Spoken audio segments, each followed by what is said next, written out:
നമസ്കാരം. മല്ലു ബൂസിലേക്ക് സ്വാഗതം.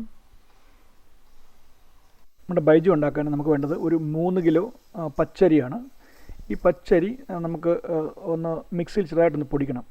പൊടിക്കാൻ തീരെ പൗഡർ പോലെ ആവേണ്ട ആവശ്യമില്ല. ചെറുതായിട്ടൊന്ന് ഒരു 3-4 കഷ്ണമായിട്ട് അങ്ങനെ ആ രീതിയിൽ ഒന്ന് പൊടിക്കുക. അത് ഒരു 10-15 സെക്കൻഡ് ഒന്ന് മിക്സിയിൽ അടിച്ചാൽ മതി. അത് പൊടിഞ്ഞ് കിട്ടും. അത് മിക്സിയിൽ നിന്ന് പൊടിച്ച് നമ്മളൊരു പാത്രത്തിലേക്ക് മാറ്റാം. സാധാരണ സോർഗമിൽ നിന്നോ അല്ലെങ്കിൽ അരിയിൽ നിന്നാണ് ഉണ്ടാക്കുന്നത്. അപ്പം നമ്മളിന്ന് അരിയിൽ നിന്നുണ്ടാക്കുന്ന രീതിയാണ് നമ്മൾ കാണിക്കുന്നത്. സാധാരണ അരിയിൽ നിന്ന് ഉണ്ടാക്കുമ്പം ആദ്യം ചോറാക്കി പിന്നീട് ഫെർമെൻറ്റ് ചെയ്യുന്ന രീതിയാണ് അവലംബിക്കുന്നത്. പക്ഷേ അങ്ങനെ ചെയ്യുമ്പോൾ ഒരു പ്രശ്നം എന്താണെന്ന് വെച്ചാൽ അതിൻ്റെ ഒരു സ്മെല്ല് അത്ര രസകരമായിട്ട് തോന്നാറില്ല.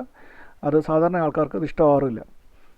സാധാരണ ഇന്ത്യക്കാരെ പോലെയുള്ള ബൈജു അങ്ങനെ സ്ഥിരമായിട്ട് കുടിക്കാത്ത ആൾക്കാർക്ക് അത് കുടിക്കാൻ വളരെ ബുദ്ധിമുട്ടുമാണ്. അപ്പം അതുകൊണ്ട് റൈസ് വിസ്കി ഉണ്ടാക്കുന്ന രീതിയിലുള്ള ഒരു രീതിയാണ് നമ്മളിന്ന് കാണിക്കുന്നത്. അതിൻ്റെ ഗുണം എന്താണെന്ന് വെച്ചാൽ നല്ല ക്ലീൻ സ്പിരിറ്റ് നമുക്ക് കിട്ടും. അപ്പോൾ ബൈജുവിൻ്റെ ആയിട്ടുള്ള ഒരു സ്മെല്ല് ഇതിൽ വരില്ല. അത് നല്ല രുചികരമായ ഒരു മദ്യം കിട്ടുകയും ചെയ്യും. ഇതിൻ്റെ ഏറ്റവും വലിയ പ്രത്യേകത എന്താണെന്ന് വെച്ചാൽ വളരെ ഈസിയാണ് ഉണ്ടാക്കുന്നത്.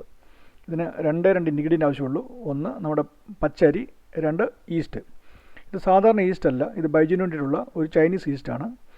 ഇതിന് ഏഞ്ചൽ യെല്ലോ ഈസ്റ്റ് എന്നാണ് പറയുന്നത്. കാരണം ഇതിൻ്റെ പ്രത്യേകത എന്താണെന്ന് ചോദിച്ചാൽ ഇതിനകത്ത് തന്നെ നമുക്ക് ആവശ്യമുള്ള എൻസൈംസ്, അതായത് ആൽഫ എൻസൈം ഉണ്ട്, അതോടൊപ്പം തന്നെ നമ്മൾ ഗ്ലൂക്കോ എൻസൈം ഉണ്ട്. ഇത് രണ്ടും ഇതിനകത്തുണ്ട്. അപ്പം അത് ഈ സ്റ്റാർച്ചിനെ കൺവേർട്ട് ചെയ്യാൻ, അതായത് ഷുഗറായിട്ട് കൺവേർട്ട് ചെയ്യാൻ ഇത് സഹായിക്കും. ഇതിൻ്റെ പ്രത്യേകത എന്താണെന്ന് വെച്ചാൽ നമുക്കിത് കുക്ക് ചെയ്യേണ്ട ആവശ്യം വരുന്നില്ല. സാധാരണ നമ്മളിങ്ങനെ ഉണ്ടാക്കുമ്പോൾ കുക്ക് ചെയ്യേണ്ട ആവശ്യം വരാറുണ്ട്. അപ്പോൾ ഇത് കുക്ക് ചെയ്യേണ്ട ആവശ്യമില്ല. അതുകൊണ്ട് വളരെ ഈസിയായിട്ട് ഉണ്ടാക്കാൻ പറ്റും. അപ്പം ആദ്യം നമുക്ക് ഈസ്റ്റ് പ്രിപ്പയർ ചെയ്യാം. അതിനൊരു 10-15 മിനിറ്റ് വേണം. നമ്മൾ ചെറിയൊരു ഗ്ലാസ് കണ്ടെയ്നറിനകത്തോട്ട് ചെറിയ ചൂടുള്ള വെള്ളം എടുത്തിട്ട് അതിനകത്തോട്ട് നമ്മൾ ഈസ്റ്റ് ഒന്ന് കുറച്ച് മിക്സ് ചെയ്യുക. ഒരു 50-60 ഗ്രാമോളം ഈസ്റ്റ് നമ്മൾ മിക്സ് ചെയ്യണം. ഇതൊന്ന് മിക്സ് ചെയ്ത് ഇളക്കിയിട്ട് ഒന്ന് ഒരു 10-15 മിനിറ്റോളം ഒന്ന് മാറ്റി വെച്ചേക്കണം. അപ്പോഴേക്കും നമുക്ക് പതുക്കെ നമുക്ക് റൈസ് പ്രിപ്പയർ ചെയ്യാം.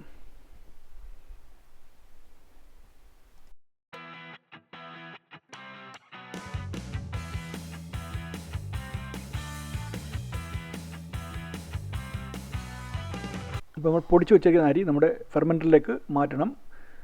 ഇത് നമ്മുടെ 3 കിലോ നമ്മുടെ പൊടിച്ച അരിയുണ്ട്. നമ്മുടെ ഫെർമെൻറ്ററിലേക്ക് നമ്മൾ മൊത്തം ഇട്ട് കഴിഞ്ഞു. ഇനി ഇതിലേക്ക് നമുക്ക് അല്പം തിളച്ച വെള്ളം ഒഴിക്കണം. തിളച്ച വെള്ളം എന്ന് പറയുമ്പോൾ ഒരു 6 ലിറ്റർ തിളച്ച വെള്ളം നമ്മൾ ഒഴിക്കണം.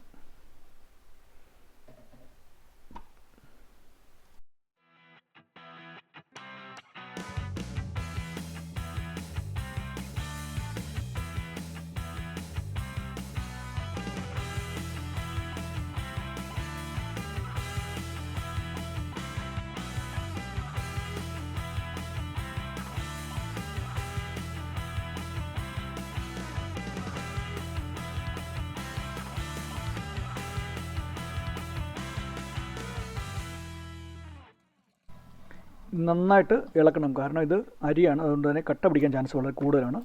കട്ട പിടിക്കാതിരിക്കാൻ വേണ്ടി നന്നായിട്ട് നമ്മൾ ഇളക്കണം. അടിയിലൊട്ടും പിടിക്കാതെ നന്നായിട്ട് ഇളക്കി വീണ്ടും ഒരു 9 ലിറ്റർ വെള്ളം കൊണ്ട് നമ്മൾ ചേർക്കണം. ഈ 9 ലിറ്റർ രണ്ടാമത് ചേർക്കുന്ന വെള്ളം ഒരു റൂം ടെമ്പറേച്ചർ ആയിരിക്കണം. ഇതിപ്പോൾ ഓൾമോസ്റ്റ് നമ്മൾ ആദ്യത്തെ വെള്ളം ഒഴിച്ചു, അതിനുശേഷം രണ്ടാമത്തെ വെള്ളം ഒഴിക്കുകയാണ്. ഇത് പിന്നെ ഒഴിച്ച ശേഷം നന്നായിട്ട് നമ്മൾ ഇളക്കണം. ഇളക്കി നമ്മൾ ടെമ്പറേച്ചർ ഒരു 30-35 ഡിഗ്രി ആവുന്നിടം വരെ നമ്മൾ വെയിറ്റ് ചെയ്തിട്ട് മാത്രമേ നമ്മുടെ ഈസ്റ്റ് ചേർക്കാൻ പറ്റത്തുള്ളൂ. അപ്പോൾ അതുകൊണ്ട് നമ്മൾ രണ്ടാമത്തെ വെള്ളം നമ്മൾ ചേർത്തു. അപ്പോൾ ഇനിയിപ്പോൾ നമ്മൾ ഈസ്റ്റ് ചേർക്കുകയാണ്. ഇപ്പോൾ നമ്മുടെ ടെമ്പറേച്ചർ ഏകദേശം 30-35 ഡിഗ്രി ഉള്ളൂ. ഈസ്റ്റ് നമ്മൾ പ്രിപ്പയർ ചെയ്ത് വെച്ചിട്ടുണ്ടായിരുന്നു, അതാണ് നമ്മൾ ചേർത്തത്. അത് കഴിഞ്ഞിട്ട് നമ്മൾ നന്നായിട്ട് ഒന്ന് ഇളക്കി കൊടുക്കണം. ഇളക്കി കൊടുത്തു കഴിഞ്ഞാൽ നമ്മുടെ പണി ഏകദേശം തീർന്നു എന്ന് പറയാൻ പറ്റും. പിന്നീട് പണിയൊന്നുമില്ല. പിന്നീട് നമ്മൾ ലിഡ് അടച്ച് നമ്മൾ ഒരു 4-5 ദിവസത്തേക്ക് ഫെർമെൻറ്റ് ചെയ്യാൻ വേണ്ടിയിട്ട് വിടുകയാണ്.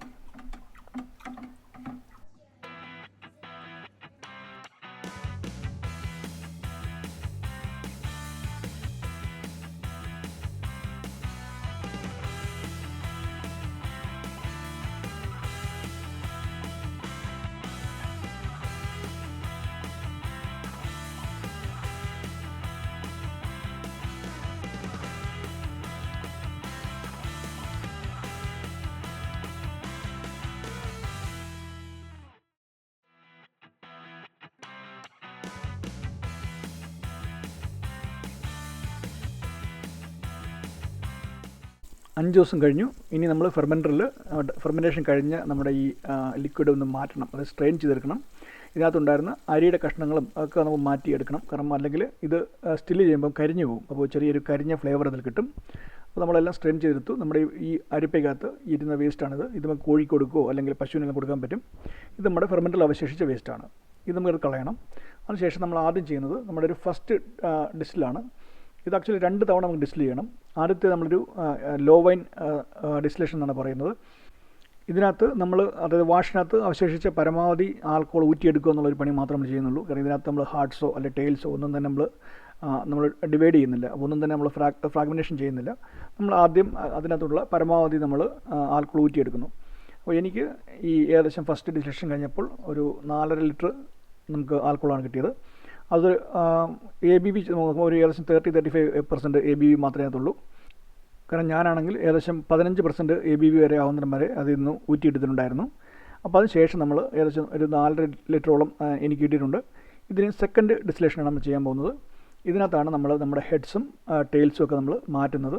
ഇപ്പോൾ ഇത് 4.5 ലിറ്റർ മാത്രമേ ഉള്ളൂ. അതുകൊണ്ട് തന്നെ ഞാൻ എൻ്റെ ചെറിയ സ്റ്റീലാണ് ഉപയോഗിക്കുന്നത്, എൻ്റെ എയർ സ്റ്റീലാണ് ഉപയോഗിക്കുന്നത്. ഇതിനൊക്കെ നമ്മൾ 4 ലിറ്റർ ഒഴിച്ച് നമുക്ക് ഡിസ്റ്റിൽ ചെയ്യുകയാണ്. ഈ എയർ സ്റ്റീലകത്ത് പരമാവധി നമ്മൾ 4 ലിറ്റർ മാത്രമേ നമുക്ക് ഡിസ്റ്റിൽ ചെയ്യാൻ പറ്റത്തുള്ളൂ. അപ്പോൾ ഇതിലേക്ക് നമുക്ക് ഇരിക്കുന്ന ലോ വൈൻസ് ഒഴിക്കാം.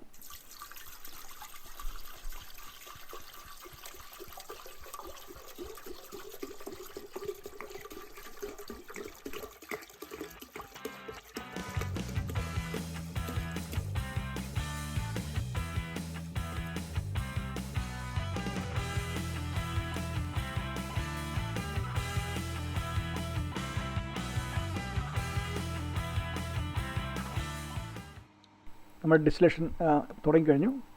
ഏകദേശം എനിക്ക് 1.5 ലിറ്ററോളം ഹൈ ക്വാളിറ്റി നമുക്ക് ബൈജു കിട്ടിയിട്ടുണ്ട്. നല്ല റൈസിൻ്റെ ആയിട്ടുള്ള ചെറിയൊരു ആരോമയുണ്ട്. വളരെ സ്മൂത്താണ്. അപ്പോൾ ശരി, വീണ്ടും കാണാം. താങ്ക്സ്.